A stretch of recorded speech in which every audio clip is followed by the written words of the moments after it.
Cops and other law enforcement people of Reddit, what were some cases you worked on that made you think, even if for a moment, that something supernatural paranormal was going on? Was driving along and found a girl just standing in the middle of the road. My initial thoughts was to tell her to pay attention, but it was clear that while the lights were on, nobody was home. During my whole time with her, she never uttered a word. I was left in a weird situation. She had done nothing, clearly needed help, but medically nothing seemed wrong. As I am pondering what on earth I should do, the girl suddenly starts spinning. Now spinning is not illegal, and I'm starting to think this girl is one of those protesters that wind up police. I've dealt with Troll Station before, so I think crack on. Spin to your heart's content. Then she loses her balance and falls, whacking her head on the side of the police car. Great. So I call an ambulance, but she seems fine. Still not talking, but she is looking up at the sky. It's a nice day, so fine, enjoy the sun. I do some writing and look back at her now bright red face and watering eyes and realize she is trying to damage her retinas by forcing herself to look directly at the sun. That's a new one on me, so now I'm holding a book or something above her to shield her eyes. Ambulance arrives and we get to hospital, and now she has forgotten how to walk. Now I'm 99% sure she is a wind-up merchant, but I get her a wheelchair. In the wheelchair she strikes up I'm a little teapot pose and keeps this up for the next hour. Zero movement, just frozen with her arms out. So I now have 3 potential situations. 1. She is pretending to be frozen in time. 2. She is suffering from a mental health issue. 3. She has been possessed. By now I'm convinced it's the latter, but I section her and leave her with professionals. A week later I call the hospital and they tell me she is still frozen. My brother is a deputy, and at the time I worked as an EMT for a few smaller towns in northeast Colorado. I frequently went on ride-alongs with him while waiting for 911 calls to come in. This took place in Amherst, Colorado. The town is very small. Amherst has about 50 people, a church, some houses, a grain tower, and a park. It was about 3 AM and we were about to call it a night. As we were making our last check on Amherst, we noticed movement at the park but couldn't tell exactly what was going on because it was pitch black. We drove up and stopped alongside the dirt road, flipped on the spotlight, and as we moved the light around the park it finally settled on the back of a young girl, maybe 13, sitting on a swing with her back facing us. We left the spotlight on her. She wasn't moving. She just sat there facing away from us, looking down at the ground. Needless to say, it was a very creepy situation. We both looked at each other with that face you would make when something is out of the ordinary. I quickly suggested that we should call her over using the PA system. He agreed. As we looked back over, she was gone. I mean, no signs of anyone anywhere. The park was in a wide open area. She couldn't have gotten out of sight in the amount of time that we had our exchange of words. I remember saying, should we get out and look for her? Maybe she hid behind one of the park toys or something. My brother just looked at me and said heck to the no and drove away. It still creeps me out to this day.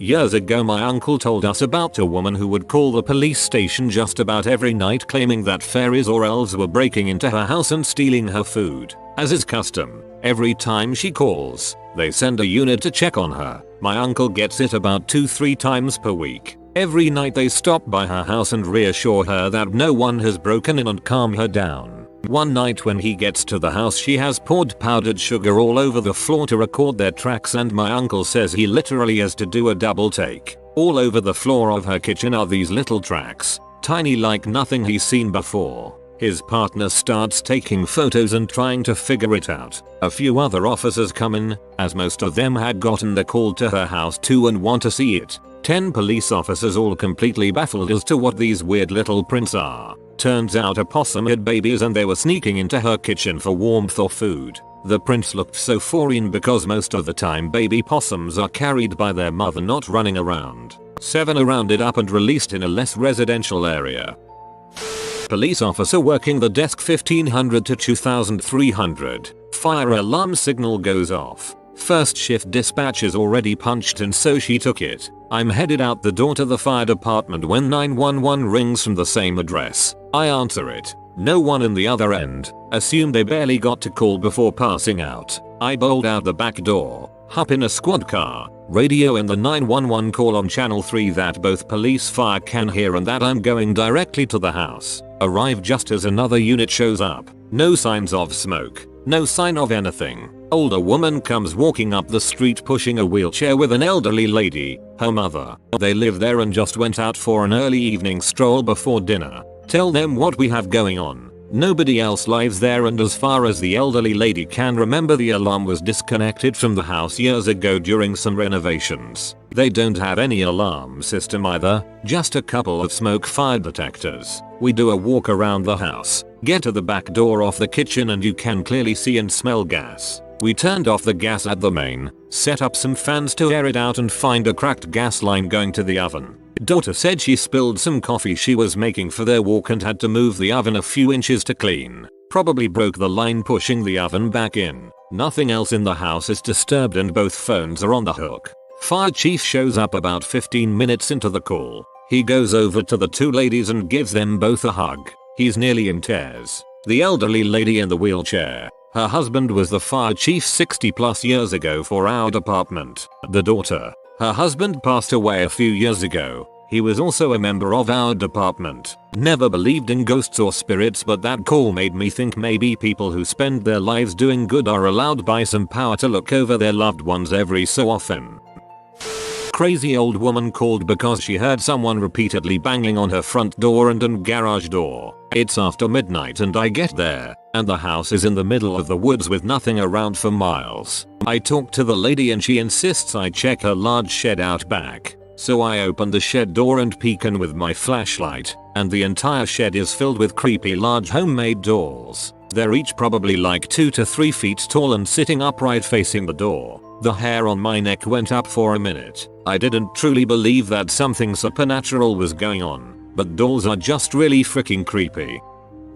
My dad went to a call where a father had gone crazy and decided to shoot his family. He killed his wife and was looking around trying to find his 5-year-old son to shoot him.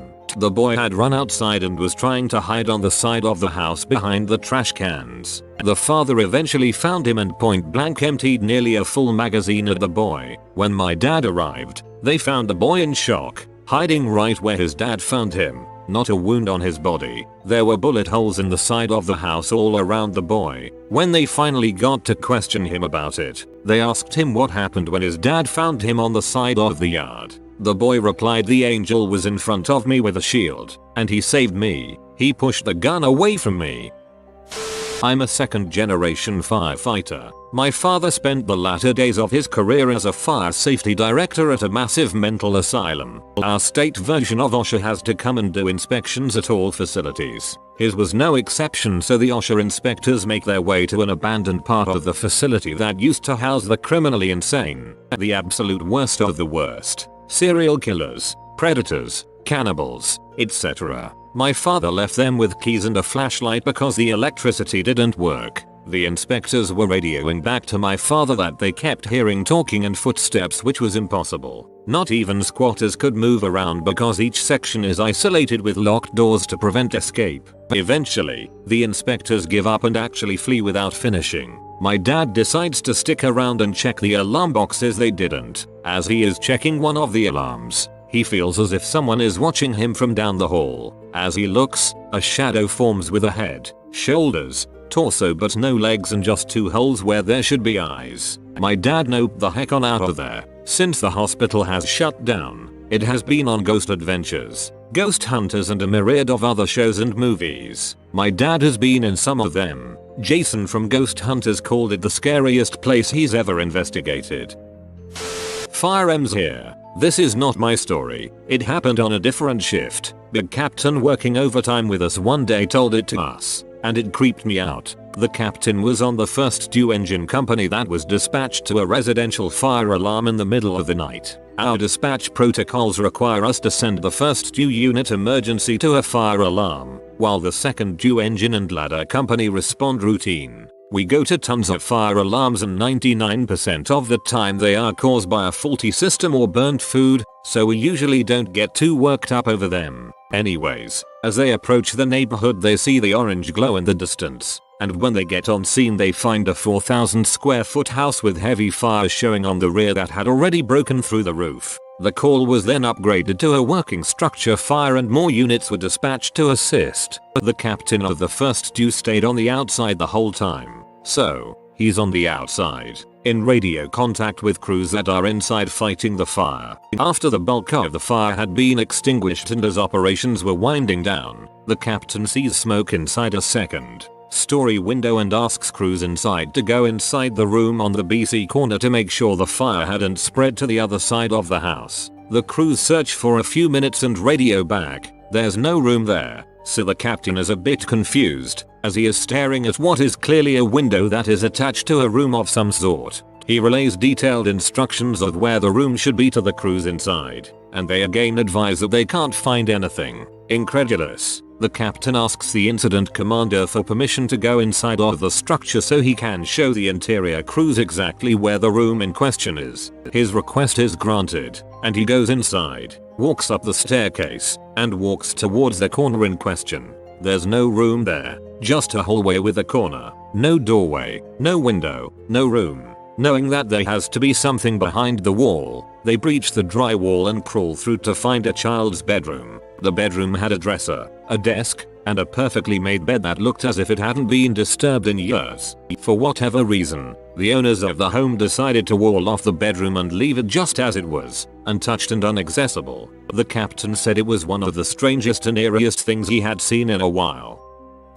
Cop here. Partner and I were dispatched to a welfare check. Elderly guy, nobody had seen him in a few days, mail overflowing in mailbox, missed a doctor's appointment, car hasn't moved, etc. We both know we are about to find a body. We arrive on scene and can't get anyone to the door. Look through the window and sure enough, we can see his foot on the floor in the living room. My partner is a corporal and pulls rank and makes me go first. Door is unlocked and as soon as we open it we smell a mostly fresh dead body. Almost relieved, we both enter and he tells me to check vitals on dead dude. He is obviously dead, with lividity, dried feces on him and dried saliva around his mouth. So I go to stand over him and see if I can get a pulse, at which point he takes a deep breath, rolls over, and asks why we are in his house. At this point we both start screaming oh shoots and what the fricks as we both run out of the house. We called EMS and they transported him. Said they couldn't get a blood pressure or pulse on him. I think he died a week later in the hospital. I still get jokes about raising the dead. This is a good supernatural paranormal story rather than a creepy one. I'm a detective and spent some time as an expert on sex crimes and crimes against children. It was the best worst assignment I've had. One case I had came in at midnight. A young woman with a toddler comes into one of the precincts to report her ex-boyfriend upset her during a custody argument. Long story short, it was legit, and one of the most violent and sadistic cases I've ever had, so I'll spare the gruesome details. I still have no idea how this woman made her own way to a precinct with a toddler. Part of the investigation requires me to talk to the toddler. Victim said the toddler was present for everything. I'm a child forensic interviewer as well. During the interview the toddler recalls their father becoming angry and hitting the mom. Then, the toddler said that the nice woman showed up and she couldn't see past the nice woman. The nice woman held her and told her that they were both going to be safe and sang her a song in a different language. The toddler said the nice woman went over to the front door and knocked on the door. Then, the nice woman helped them and their mom to the car before flying away. In the victim's interview, she said that her ex-boyfriend had a knife to her throat and put it to the skin to cut her throat open, but he got distracted for some reason then ran out of the apartment. She had no explanation why. The suspect was caught about 8 hours later. He confessed to absolutely everything. When I asked him about the knife to the throat he said this: "I swear to God I was gonna cut the BS throat open. But I thought I heard a knock at the door and thought it was the police. Once I saw it was clear, I ran outside." He is now serving life in prison, and the mom and toddler are safe and doing well. I'd love to know more about the nice woman.